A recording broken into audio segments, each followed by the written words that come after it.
अभी इसमें दूसरा क्वेश्चन देखा, वो एक क्वेश्चन देख रहे हैं, और cycle heat engine operate between source and sink temperature. तो सबसे पहले तो आपको ये बनाना आना चाहिए। ये इस तरह से रहता है, यहाँ पे सोर्स रहता है और नीचे जो लोअर टेम्परेचर का रिजर्वर होता है उसको सिंक बोलते हैं, और ये आपका हीट इंजन है जो कि सोर्स से हीट को लेता है और इसका कुछ हिस्सा वर्क में चेंज कर देता है और कुछ हिस्सा कहाँ रिजेक्ट कर देता है, सिंक में। ठीक है, तो यहाँ टेम्परेचर दिया हुआ है, सोर्स का टेम्परेचर ये मान लो T1 है, ये दिया 600 डिग्री सेल्सियस, और सिंक का टेम्परेचर दिया है 20 डिग्री सेल्सियस। तो आपको हीट रिजेक्शन फाइंड आउट करना है, मतलब Q2 rate of heat rejection per unit network, इसके टर्म्स में। ठीक है, तो बेसिकली देखो यहाँ पे अब इफिशिएंसी निकालेंगे या फिर कार्नोट साइकिल से ये फॉर्मूला होता है इसमें, T2/T1 इक्वल्स Q2/Q1। ठीक है, तो यहाँ से यदि आप निकालेंगे तो T2, अच्छा टेम्परेचर का ध्यान रखना है, टेम्परेचर आपको केल्विन में लेना है, तो 600 प्लस 273। ठीक है, और ये ऊपर क्या आ जाएगा, T2 कितना 20 प्लस 273, थोड़ा हौच-पौच हो गया यानी, तो इसमें अपन लिख दे, जोड़ देते हैं 20 प्लस 273 293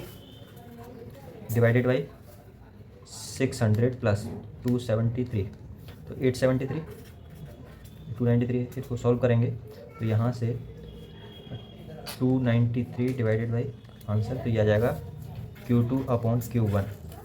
इक्वल 0.3356। आप इसको लिख सकते हैं Q2 इक्वल्स 0.3356 Q1, ये है। अब देखो इसमें पूछा है ये W, यदि यहाँ से आप W निकालना चाहें तो इस पर ये लगाना चाहें तो ये पे क्या, ये आ रहा है और ये दोनों जा रहे हैं, तो Q1 इक्वल्स क्या हो जाएगा, Q2 plus W, this implies W equals Q1 minus Q2। अब पर यूनिट वर्क आउटपुट पूछा है, ठीक है, पर यूनिट वर्क आउटपुट पूछा है Q2, तो ये हमें पर यूनिट मतलब ये W वैल्यू कितनी 1, Q1।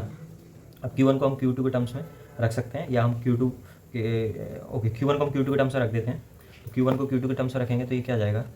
1 डिवाइडेड बाई 0.33, ये 2.9 आ रहा है, तो 2.979, ठीक है 979 Q2 माइनस Q2, तो यहाँ से 1.979 Q2 इक्वल्स 1 आ जाएगा, और Q2 की वैल्यू कितनी आ जाएगी 1 डिवाइडेड बाई आंसर, तो Q2 की वैल्यू आ गई